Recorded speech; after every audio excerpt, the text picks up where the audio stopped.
Assalamualaikum warahmatullahi wabarakatuh. Baiklah, saya Ayu Mayangsari dari kelas G Perpajakan dengan nomor NIM CODO20050 ingin membahas tugas manajemen pajak, yaitu tentang tax planning dan pengendalian atas unsur-unsur beban pokok dan penjualan dan pengurangan dan penghasilan. Foreign Exchange Laws. Undang-Undang Pajak Penghasilan Pasal 6 Ayat 1E berbunyi, besarnya penghasilan kena pajak bagi wajib pajak dalam negeri dalam bentuk usaha tetap ditentukan berdasarkan penghasilan bruto dikurangin biaya untuk mendapatkan, menagih, dan memelihara penghasilan, termasuk kerugian selisih kurs mata uang asing. Hal ini juga diatur dalam Surat Edaran Direktur Jenderal Pajak Nomor SE Strip 03-PJ-31-1997 tentang perlakuan pajak penghasilan terhadap selisih kurs. Kerugian selisih kurs mata uang asing akibat fluktuasi kurs pembebanannya dilakukan berdasarkan pembukaan yang dianut oleh wajib pajak dan dilakukan secara taat asas. Wajib pajak menggunakan sistem pembukuan berdasarkan 1. Kurs tetap atau kurs histori. Pembebanan selisih kurs dilakukan pada saat terjadinya realisasi pemikiran mata uang asing tersebut. Yang kedua, kurs tengah Bank Indonesia atau kurs sebenarnya yang berlaku pada akhir tahun dan pembebanannya dilakukan pada setiap akhir tahun berdasarkan kurs tengah Bank Indonesia atau kurs yang sebenarnya berlaku pada akhir tahun. Capital Expenditure dan Revenue Expenditure. Secara akuntansi, pengeluaran terkait dengan perolehan aset tetap dibagi menjadi dua, yaitu Capital Expenditure dan Revenue Expenditure. Capital Expenditure merupakan pengeluaran yang bertujuan untuk memperoleh suatu aset atau untuk menambah nilai ekonomis aset tersebut di masa yang akan datang. Perlakuan akuntansinya adalah dengan mengapitalisasikan besarnya biaya yang dikeluarkan sebagai aset. Revenue Expenditure merupakan pengeluaran yang dikeluarkan dengan tujuan untuk memperoleh penghasilan pada periode di mana pengeluaran dan beban tersebut terjadi masa manfaatnya hanya satu periode saja. Perlakuan akuntansinya adalah dengan mencatat biaya yang dikeluarkan sebagai beban. Dalam pajak, capital expenditure tidak dapat dibebankan sekaligus dalam satu laporan keuangan. Untuk membebankan capital expenditure, wajib pajak harus menggunakan metode depresiasi atau amortisasi. Hal ini diatur dalam UU Pajak Penghasilan atau UU Nomor 36 Tahun 2008 Pasal 9 Ayat 2. Pemilihan metode persediaan.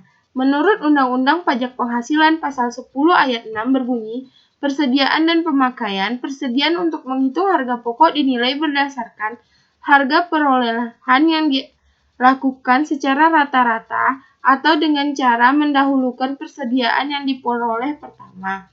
Pajak tidak mempunyai metode sendiri untuk menghitung persediaan. Pajak mengikuti akuntansi, tetapi dibatasi, yaitu persediaan hanya boleh dihitung dengan metode FIFO atau mendahulukan persediaan yang diperoleh pertama atau rata-rata. Ketika wajib pajak telah memilih salah satu metode di atas, dalam menilai persediaannya wajib pajak harus konsisten dengan pilihannya. Cadangan kerugian piutang tak terdagih. Pasal 9 Ayat 1C UU Pajak Penghasilan menyebutkan bahwa pembentukan atau penumpukan dana cadangan tidak dapat dikurangi dari penghasilan bruto, kecuali cadangan piutang tak tertagih untuk usaha bank dan badan usaha lain yang menyalurkan kredit sewa guna, usaha dengan hak opsi, perusahaan pembiayaan konsumen, dan perusahaan anjak piutang. Cadangan untuk asuransi termasuk cadangan pembantuan sosial yang dibentuk oleh Badan Penyelenggara Jaminan Sosial yang meliputi cadangan premi tanggungan sendiri dan klaim tanggungan sendiri untuk perusahaan asuransi, serta cadangan premi untuk perusahaan asuransi jiwa. Cadangan penjamin untuk lembaga penjamin simpanan, yaitu cadangan penjamin untuk lembaga yang berfungsi menjamin simpanan nasabah, menyimpan dan turut aktif dalam memelihara stabilitas sistem perbankan sesuai dengan kewenangannya. Cadangan biaya reklamasi untuk usaha pertambangan, yaitu cadangan biaya untuk kegiatan dan bertujuan untuk memperbaiki atau menata kegunaan lahan yang terganggu akibat kegiatan usaha pertambangan agar dapat berfungsi dan berdaya guna sesuai peruntukannya. Biaya entertainment.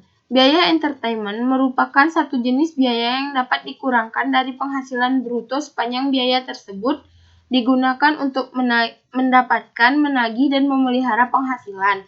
Untuk dapat membebankannya, wajib pajak harus membuat daftar nominatif seperti yang dilampirkan oleh Surat Edaran Dirjen Pajak Nomor SE/27/PJ-22/1986 tentang biaya entertainment dan sejenisnya. Dalam hal manajemen pajak, wajib pajak harus membuat daftar ini agar seluruh biaya entertainment yang berhubungan dengan usaha dapat dibebankan. Berbagai pengujian untuk menguji kebenaran beban pokok penjualan. Dalam menguji kebenaran beban pokok penjualan, pemeriksa dapat melakukan teknik pengujian keterkaitannya, yaitu pengujian yang dilakukan untuk meyakini suatu transaksi berdasarkan pengujian atas mutasi pos-pos lain yang terkait atau berhubungan dengan transaksi tersebut.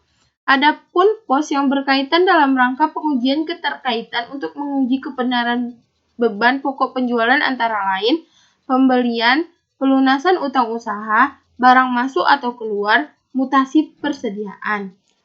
Pengujian keterkaitan berhubungan dengan beban pokok penjualan. Pengujian arus barang, yaitu untuk memastikan kebenaran semua unit barang yang keluar ataupun masuk ke gudang dengan mempertimbangkan aspek-aspek seperti pemakaian sendiri, barang rusak, sampel, pemberian cuma-cuma, rektur pembelian barang dalam pengiriman, dan lainnya. Formula HPP sama dengan saldo awal persediaan ditambah pembelian dikurang saldo akhir persediaan. Pengujian arus utang, yaitu untuk memastikan pembeli barang secara kredit. Formula pembelian sama dengan saldo akhir utang usaha ditambah pembelian tunai ditambah pelunasan utang usaha dikurang saldo awal utang usaha tambah atau kurang disesuaikan. Kesimpulannya, kerugian yang terjadi karena selisih kurs dapat diakui sebagai pengurangan penghasilan sepanjang wajib pajak tersebut mempunyai sistem pembukuan yang diselenggarakan secara taat asas sesuai dengan bukti dan keadaan yang sebenarnya dalam rangka kegiatan usahanya atau berkaitan dengan usahanya. Pajak tidak mempunyai metode sendiri untuk menghitung persediaan pajak mengikuti akuntansi, tetapi dibatasi, yaitu persediaan hanya boleh dihitung dengan metode FIFO atau mendahulukan persediaan yang diperoleh pertama atau rata-rata. Ketika wajib pajak memilih salah satu metode di atas dalam menilai persediaannya, wajib pajak tersebut harus konsisten dengan pilihannya. Pajak hanya mengizinkan penggunaan dua jenis metode penyusutan, yaitu metode garis lurus dan metode saldo menurun. Khusus aset dalam bentuk bangunan, metode yang diizinkan hanya garis lurus saja. Sekian presentasi dari saya akhiri dengan Assalamualaikum warahmatullahi wabarakatuh.